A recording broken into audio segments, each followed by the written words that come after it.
Saudara-saudara pendengar yang kami kasihi dimanapun Anda berada, Anda kembali bersama kami dalam acara Telaga, Tegur Sapa Gembala Keluarga.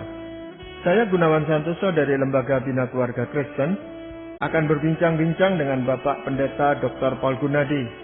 Beliau adalah seorang pakar dalam bidang konseling serta dosen di Seminari Alkitab Asia Tenggara, Malang. Perbincangan kami kali ini tentang keterampilan untuk memahami. Kami percaya acara ini pasti bermanfaat bagi kita sekalian, dan dari studio kami mengucapkan selamat mengikuti.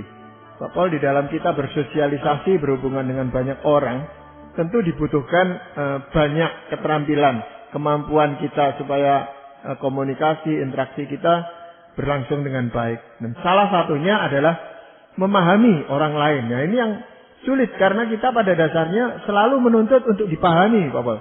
Dan kita mau perbincangkan tentang bagaimana menumbuhkan atau membangun suatu keterampilan di dalam diri kita untuk bisa memahami orang lain.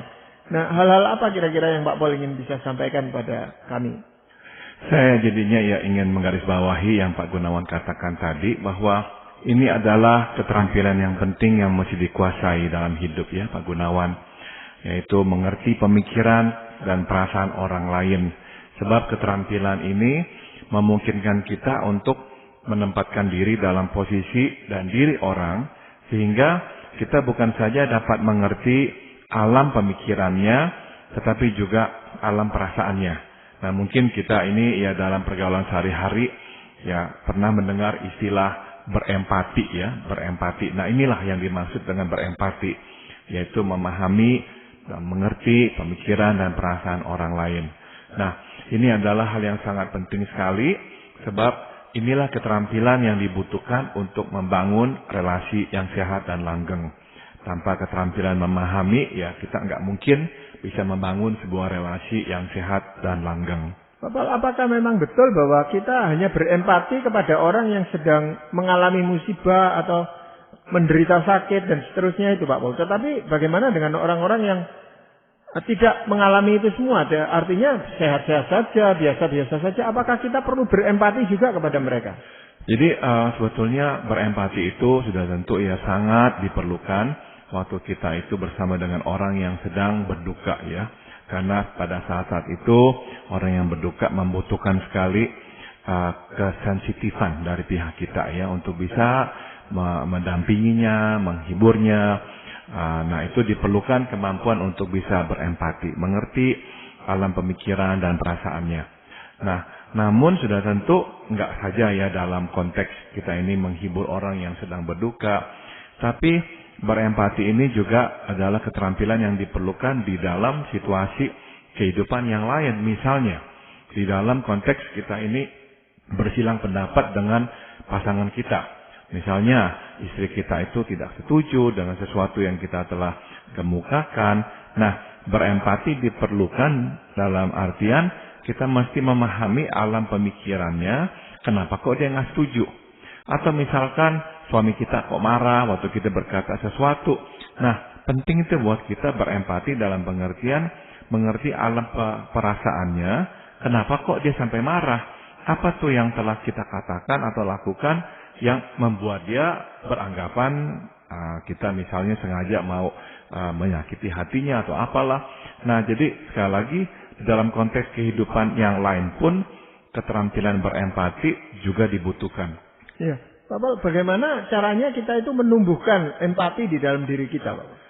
Hal yang pertama yang mesti kita ketahui adalah sesungguhnya keterampilan untuk memahami bukan sepenuhnya berasal dari asahan lingkungan.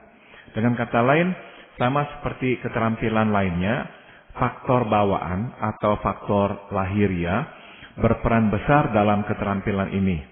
Jadi ada orang yang memang lahir dengan kemampuan alamiah yang kuat untuk dapat memahami, dan ada orang yang memang memiliki modal yang relatif kecil untuk dapat memahami. Jadi saya nggak mau menyangkal adanya faktor lahiria ini ya. Jadi nggak sama lah semua orang dalam hal kemampuan untuk memahami. Jadi itu sama juga dengan perasaan mengasihi dan sebagainya, itu yang nggak semua orang bisa sama gitu, Pak Paul. Jadi ada orang-orang yang memang lebih cepat iba lebih cepat merasakan apa yang diderita oleh orang lain, dan ada orang-orang yang memang bawaannya lebih sulit untuk bisa iba atau merasakan apa yang dirasakan oleh orang lain. Tapi masih bisa dipelajari gitu Pak. Nah, jadi hal yang kita mesti juga ketahui, yang kedua adalah bahwa kita ini masih bisa mempelajarinya. Sama seperti keterampilan lainnya, keterampilan memahami dapat dikembangkan. Walaupun pada akhirnya kualitas masing-masing pribadi untuk memahami tidak sama. Namun meskipun tidak sama dan memang mungkin tidak dapat mencapai kualitas tertinggi, pada akhirnya kemampuan untuk memahami bahkan pada kadar yang rendah pun sudah cukup untuk membangun relasi yang sehat dan langgeng.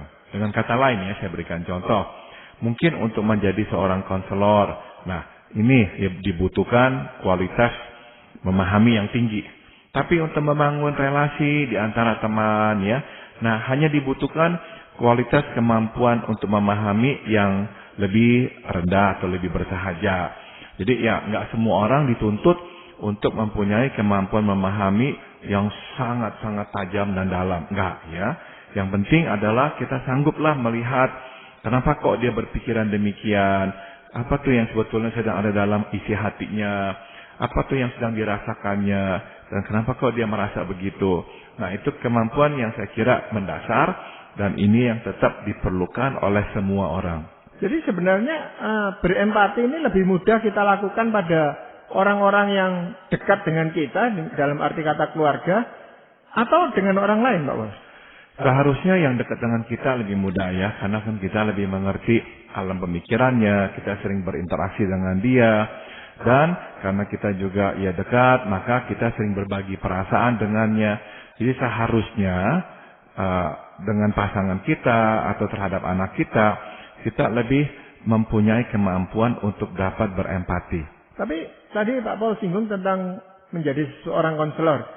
Itu seringkali ada juga konselor yang lebih mudah memahami kliennya ini daripada keluarganya sendiri gitu Pak Bos. Betul. Nah, kenapa kok begitu? Sebab tadi saya sudah singgung dua hal itu.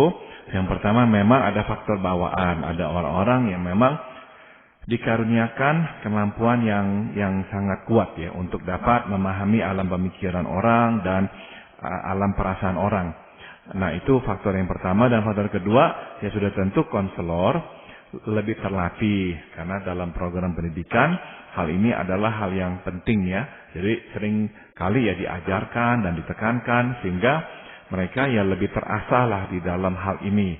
Sedangkan orang yang biasa-biasa yang nggak bertugas sebagai konselor, nggak terlalu dituntut untuk terus memahami alam perasaan dan pemikiran orang lain.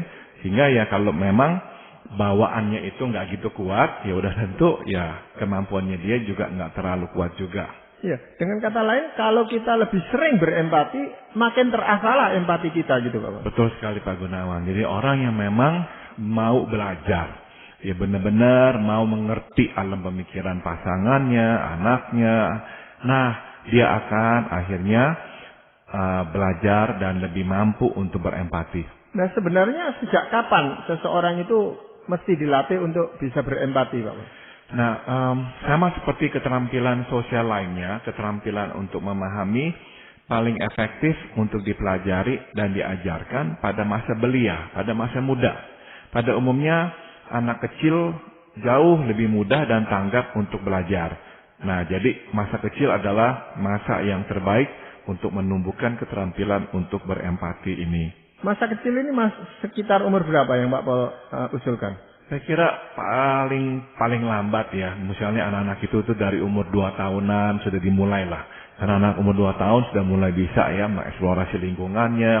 Nah, kita sudah mulai bisa mengajarkan enggak ini jangan, nanti ini begini, jangan pukul, anjing ini nanti anjing ini marah. Nah, kita udah mulai berkata-kata seperti itu pada anak-anak usia 2 tahunan. Nah, mungkin paling lambat sudah tentu kalau misalnya masih ada kesempatan sampai anak itu lulus SMA. Jadi kita terus harus tanamkan. Nah, sudah tentu pada masa kecil akan lebih intens. Anak sudah remaja sudah sering keluar, nggak terlalu dekat dengan kita akan berkurang intensitasnya. Namun kalau bisa teruslah sampai usia-usia remaja, namun setidaknya sampai usia SD 12 tahun, 13 tahun. Jadi di situ peran orang tua besar sekali, Pak Bos. Betul sekali Pak Gunawan, karena orang yang pertama dikenal anak adalah orang tua ya. Dan orang yang paling banyak terlibat dalam kehidupannya juga adalah orang tua. Jadi orang tua adalah guru yang paling efektif untuk mengajarkan keterampilan untuk memahami. Nah, walaupun peran orang lain juga tidaklah kecil ya, namun tetap porsi terbesar adalah orang tua sendiri. Nah, selain orang tua, di rumah biasanya siapa Pak yang bisa mengajarkan empati ini? Saya kira misalkan ya, kalau di rumah ada pamannya, ada kakek, neneknya, mereka juga bisa berperan. Atau di luar rumah yang juga berperan nantinya adalah guru-guru sekolah minggu. Dan waktu mereka remaja, nggak bisa enggak, ya sesama teman akan mulai dah saling mengasah keterampilan berempati ini. Di usia-usia remaja, teman-temannya akan berkata, kamu kok ngomong begitu tadi sama si ini? Kamu kan harus sadar ngomongan kamu itu tuh melukai hati dia. Nah, inilah bentuk asahan atau proses pembelajaran pada anak-anak remaja untuk lebih bisa berempati. Nah, kalau di rumah Pak Pol ya, yang menjadi kesulitan adalah orang tua itu sendiri juga sulit untuk berempati dengan orang lain itu. Nah, kalau memang orang tuanya sendiri kesulitan berempati, saya bisa bayangkan dia akan juga sulit yang mengajarkan bagaimana berempati atau memahami alam pemikiran dan perasaan orang lain kepada anak-anaknya sendiri. Itu betul. Ya, karena kan bukan hanya diajarkan secara lisan empati ini, juga harus diperagakan dengan nyata supaya anak itu melihat bagaimana sebenarnya berempati itu gitu Pak. Betul sekali Pak Gunawan. Jadi memang ya sama seperti keterampilan sosial lainnya, keterampilan untuk memahami paling tepat diajarkan lewat contoh kehidupan yang konkret.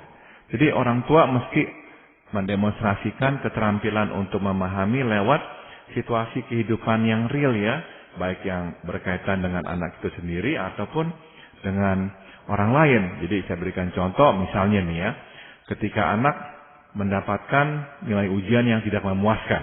Nah, orang tua dapat menanyakan apa sih penyebabnya dan berusaha memahami kesulitan anak tanpa menghakimi atau menghukumnya.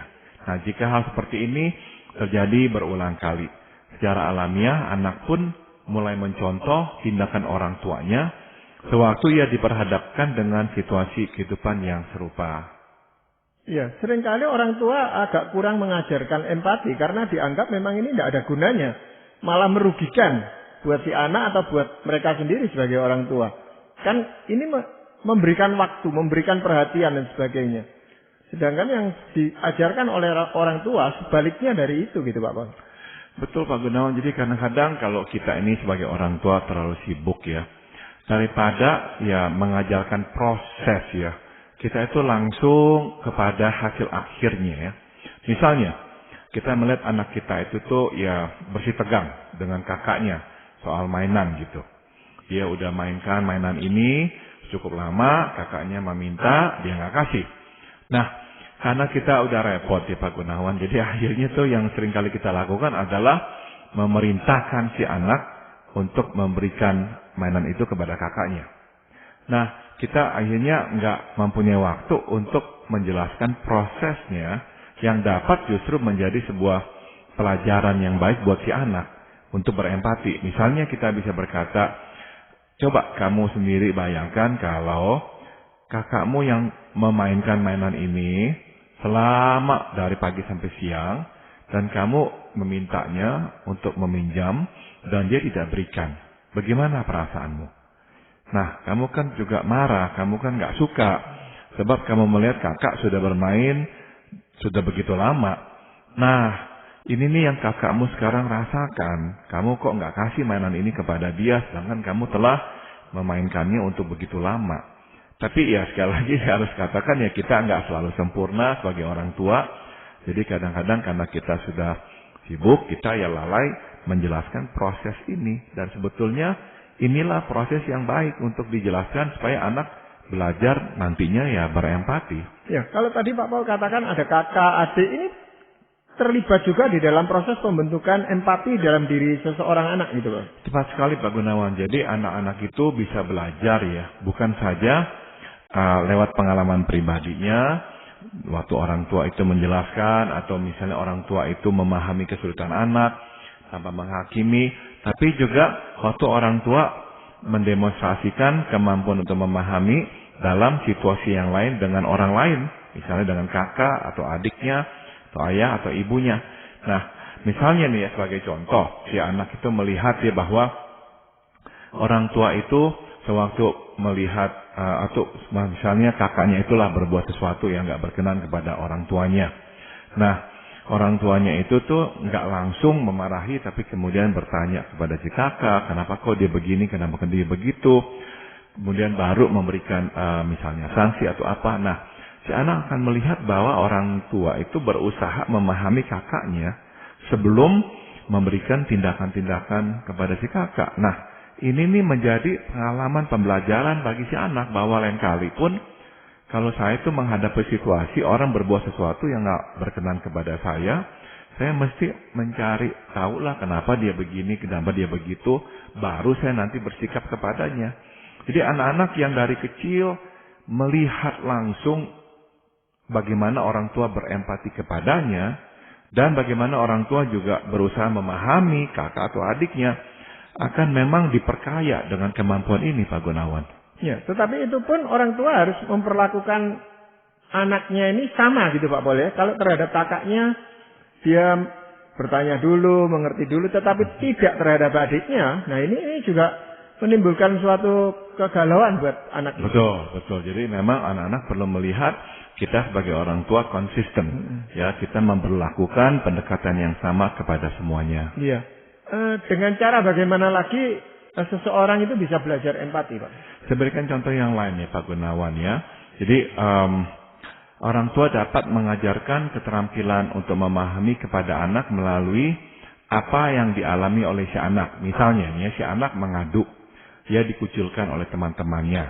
Nah, mungkin kita dapat mengajaknya untuk melihat dirinya dari kacamata temannya.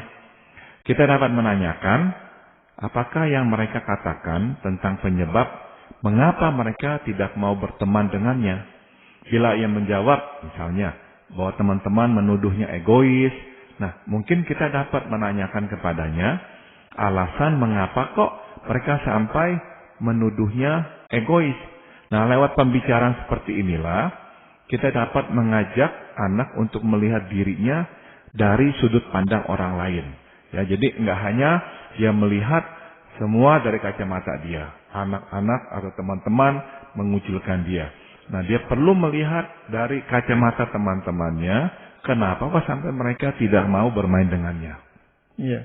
Pak Paul, berempati ini kan berarti dia harus berada pada posisi orang lain gitu Pak Paul. Dan itu kan berarti secara tidak langsung menyangkali dirinya sendiri yang berada pada posisi yang berseberangan dengan orang itu. Ini betul, bagaimana Pak? Betul sekali. Ini baik sekali poinnya Pak Gunawan. Jadi begini Pak Gunawan. Inilah sebetulnya keterampilan yang dibutuhkan supaya anak juga belajar untuk enggak terlalu memikirkan kepentingannya sendiri saja. Jadi anak itu perlu belajar menempatkan dirinya pada posisi orang lain. Anak yang enggak pernah belajar berempati akhirnya bertumbuh besar menjadi anak yang egois. Selalu hanya memikirkan kepentingannya dan enggak memikirkan kepentingan orang. Sebab kenapa? Dia nggak terbiasa menempatkan diri pada posisi orang lain. Jadi apapun yang diinginkannya, dia mesti dapatkan. Apapun yang dia perintahkan, orang mesti lakukan. Nah, ini adalah bibit-bibit yang kalau enggak dikondisikan atau dipoles, bisa benar-benar menjadi bibit-bibit keegoisan. Nantinya si anak biasanya bermasalah dengan teman-temannya. Dan nanti setelah dia besar, kalau dia menikah, dapat dipastikan dia akan menjumpai masalah dengan pasangannya. Karena pasangannya akan merasa, ya ini kok suami saya atau istri saya luar biasa egoisnya. Nggak bisa memikirkan kepentingan saya. Ya, tapi kan dia sendiri belum tentu bisa merasakan bahwa dia itu egois. Pak Paul dalam hal ini. Betul. Jadi ada orang-orang yang memang karena nggak terbiasa dan nggak bisa berempati, nggak merasa dirinya itu tuh ya egois. Dia hanya berkata, ya saya melihatnya begini, saya berpikirnya begini, ya udah. Tapi dia nggak bisa berpikir dari kacamata orang, nggak bisa tuh turut merasakan sesuatu dari perasaan orang. Itu yang dia nggak mampu untuk lakukan.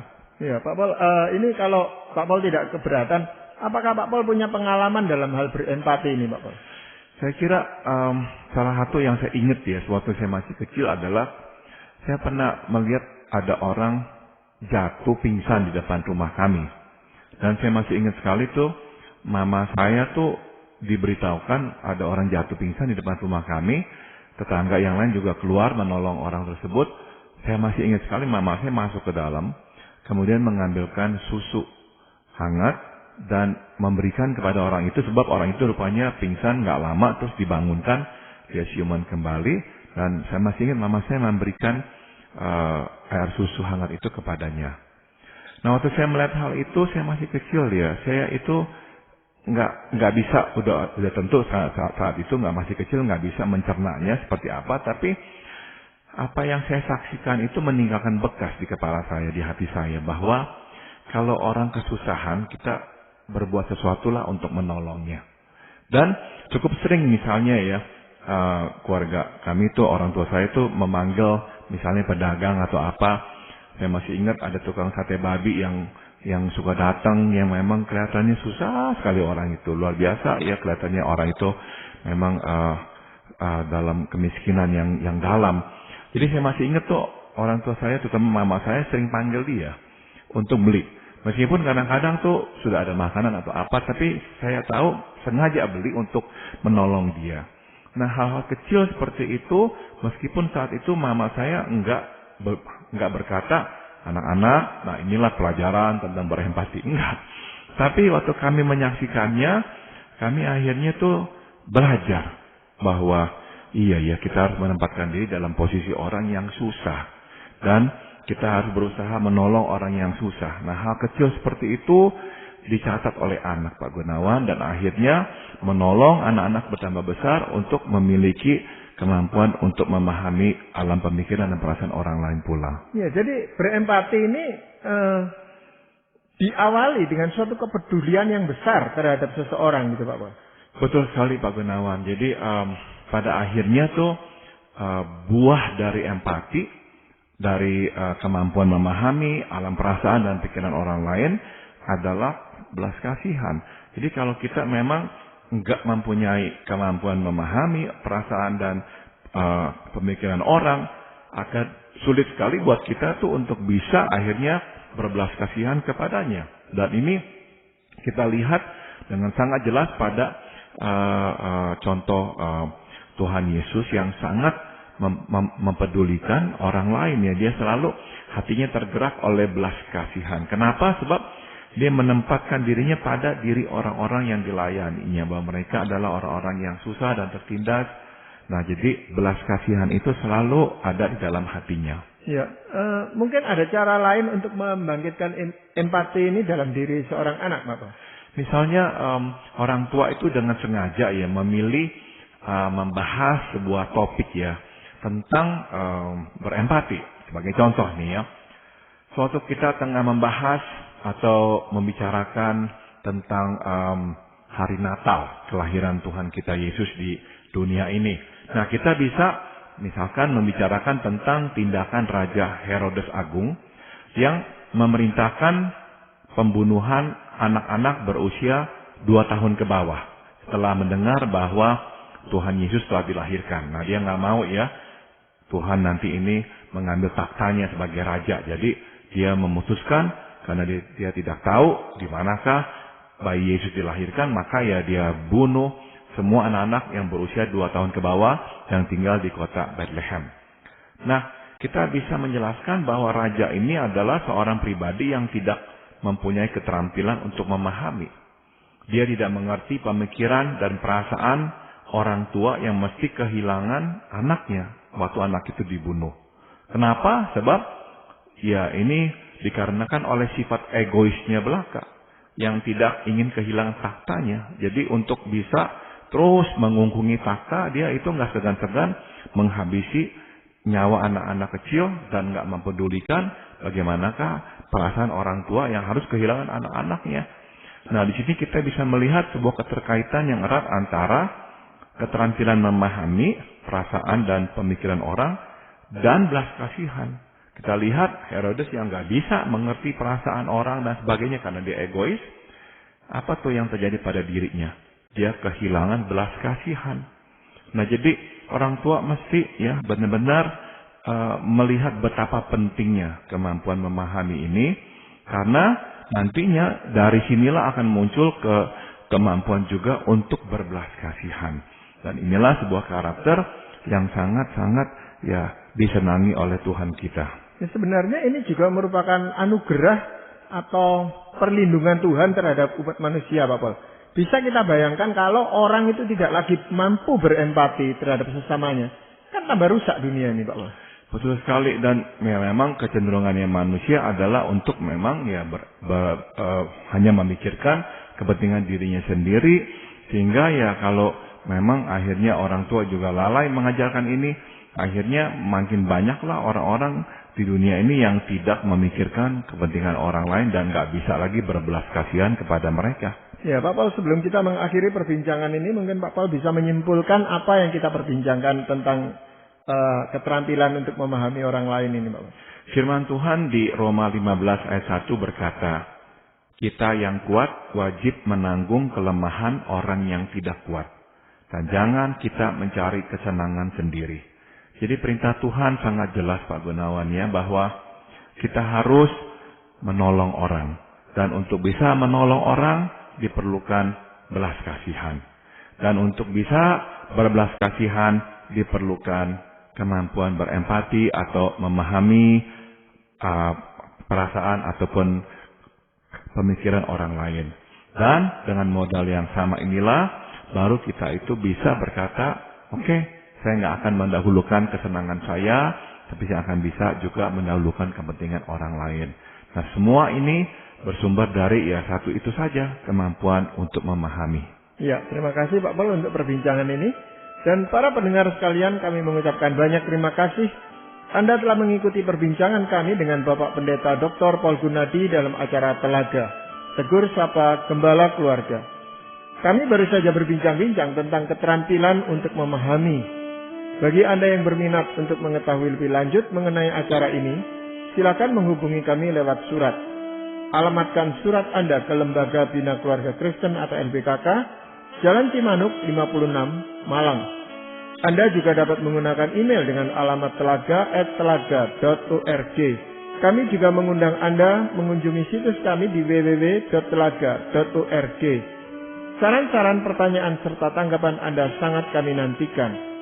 Akhirnya dari studio kami mengucapkan terima kasih atas perhatian Anda, dan sampai jumpa pada acara Telaga yang akan datang.